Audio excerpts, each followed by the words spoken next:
മനുഷ്യാവകാശങ്ങൾ കൂടുതൽ നന്നായി സംരക്ഷിക്കുവാൻ വേണ്ടി നമ്മളുണ്ടാക്കിയ നിയമമാണ്, കേന്ദ്ര നിയമമാണ് the protection of human rights act എന്ന് പറയുന്നത്.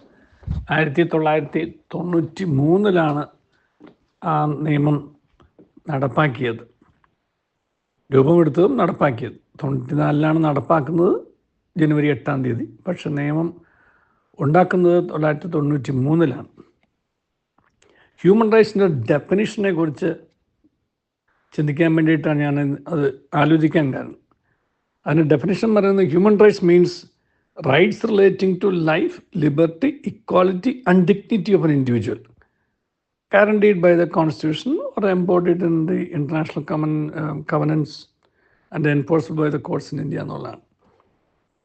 നമ്മുടെ ഭരണഘടനയിലും അതുപോലെ അന്താരാഷ്ട്ര ഉടമ്പടികളിലുമൊക്കെ പ്രതിപാദിച്ചിട്ടുള്ള ഒരു നിയമങ്ങളെക്കുറിച്ചാണ്, അല്ലെങ്കിൽ അവകാശങ്ങളെക്കുറിച്ചാണ്.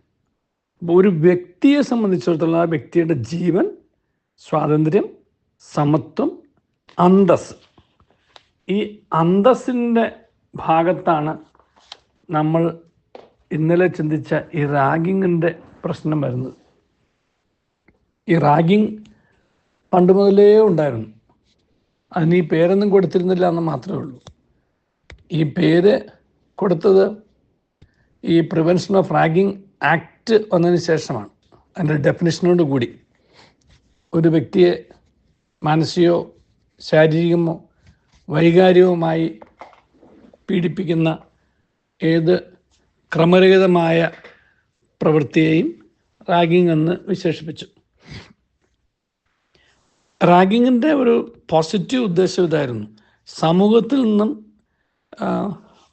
ഒറ്റപ്പെട്ട് മാറി നിൽക്കുന്ന, അല്ലെങ്കിൽ നമ്മൾ പറയില്ല ഇൻഫീരിയോറിറ്റി കോംപ്ലക്സോടി, തനിക്ക് കഴിവില്ല, തന്നെ കൊണ്ട് തന്നെ കഴിയില്ല, അങ്ങനെ കൂട്ടത്തിൽ ചേർന്ന് നിൽക്കാൻ കഴിയില്ല എന്ന് പറഞ്ഞുകൊണ്ട് ഒറ്റപ്പെട്ട് മാറി നിൽക്കുന്നവരെയൊക്കെ അവരുടെ നാണം മാറ്റി, അവരുടെ ആ ഒരു റിസർവേഷൻ മാറ്റിയെടുത്തിട്ട് അവർക്ക് തങ്ങളുടെ കഴിവുകൾ തങ്ങൾക്ക് തന്നെ ബോധ്യപ്പെടുത്തി കൊടുക്കാനും സമൂഹത്തിൻ്റെ മുഖ്യധാരയിൽ ചേർന്ന് നിൽക്കാനുമൊക്കെ സഹായിക്കുന്ന ഒരു പോസിറ്റീവ് ആയിട്ടുള്ള കാര്യമായിരുന്നു റാഗിങ്. പിന്നീട് അതൊരു മേധാശക്തിയുടെ പ്രകടനമായിട്ട് മാറി. ഇപ്പോൾ അത് ലഹരിയുടെ തലത്തിലേക്ക് മാറുകയും ചെയ്തു. പീഡിപ്പിക്കുക എന്നുള്ള അർത്ഥം ഒരിക്കലും റാഗിങ്ങിനില്ലായിരുന്നു. നമ്മുടെ കുട്ടികളൊക്കെ കലാലയത്തിലേക്ക് കടന്നു വരുന്ന സമയത്തോ അല്ലെങ്കിൽ അങ്ങനെയുള്ള സ്ഥലങ്ങളിലേക്ക് ഫോർമേഷൻ ചെല്ലുന്ന സ്ഥലങ്ങളിലൊക്കെ അവർ സ്വാഭാവികമായിട്ടുള്ള മടി കൊണ്ടോ ലജ്ജ കൊണ്ടോ ഒക്കെ അങ്ങനെ ഒറ്റപ്പെട്ട് മാറി നിൽക്കാൻ ശ്രമിക്കുമ്പോൾ അവരെ കൂട്ടത്തിൽ ചേർക്കാൻ വേണ്ടിയിട്ടായിരുന്നു അത്. പാട്ട് പാടിക്കുക, നടത്തിക്കുക, പ്രസംഗിപ്പിക്കുക, അങ്ങനെയൊക്കെയുള്ള ഒരുപാട് കാര്യങ്ങളായിരുന്നു ആ കാലഘട്ടത്തിലുണ്ടായിരുന്നത്.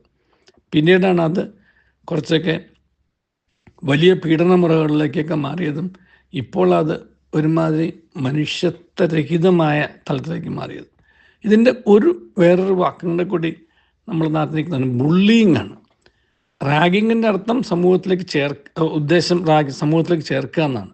ബുള്ളിയിങ് സമൂഹത്തിൽ നിന്ന് മാറ്റി നിർത്തുക എന്നുള്ളതാണ്. ഒരാളുടെ ജാതിയുടെയോ മതത്തിൻ്റെയോ വർഗത്തിൻ്റെയോ വംശത്തിൻ്റെയോ അല്ലെങ്കിൽ ഏതെങ്കിലും തരത്തിലുള്ള കുറവുകളുടെ പേരിൽ ആ വ്യക്തിയെ കളിയാക്കുകയും ആ വ്യക്തിയുടെ അന്തസ്സിനെ ചോർത്തിക്കളയുകയും അന്തസ്സില്ല എന്ന് പറഞ്ഞ സമൂഹത്തിൽ നിന്നും മാറ്റി നിർത്തുകയും എപ്പോഴും അങ്ങനെ കളിയാക്കുകയൊക്കെ ചെയ്യുന്ന ആ പ്രവൃത്തിയാണ് ബുള്ളിങ്.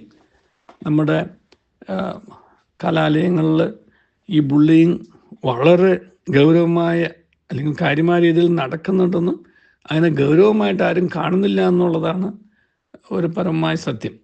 റാഗിങ്ങിനെ എല്ലാവരും പുറത്തു കൊണ്ടുവരുന്നുണ്ട്. പക്ഷേ ഈ ബുള്ളിങ്ങിൻ്റെ പേരിൽ ഒരുപാട് കുട്ടികൾ മാനസിക സമ്മർദ്ദത്തിന് ഇരയായി അവസാനം അവർ ഡിപ്രഷനിലേക്ക് പോവുകയോ അല്ലെങ്കിൽ അവർ തന്നെ കൈവിട്ടു പോവുകയൊക്കെ ചെയ്യുന്ന എത്രയോ ഉദാഹരണങ്ങൾ നമുക്ക് അന്വേഷിച്ചാൽ കണ്ടെത്താൻ പറ്റും. ബുള്ളിയിങ്ങും റാഗിങ്ങും അടിസ്ഥാനപരമായി ബാധിക്കുന്നത് ഒരു വ്യക്തിയുടെ അന്തസ്സിനെയാണ്. എല്ലാവർക്കും ഉള്ളത് ഒരേ അന്തസ്സാണ് എന്നുള്ള ഒരു ബോധ്യം നമ്മുടെ ആളുകൾക്കുണ്ടായാൽ ഈ സമൂഹത്തിലും നമ്മുടെ കലാലയങ്ങളിലും ഒക്കെ കാണുന്ന ഈ റാഗിങ്ങും ബുള്ളിങ്ങും ആറ്റിറ്റ്യൂഡുകൾ ഒരുപാട് മാറിക്കിട്ടും.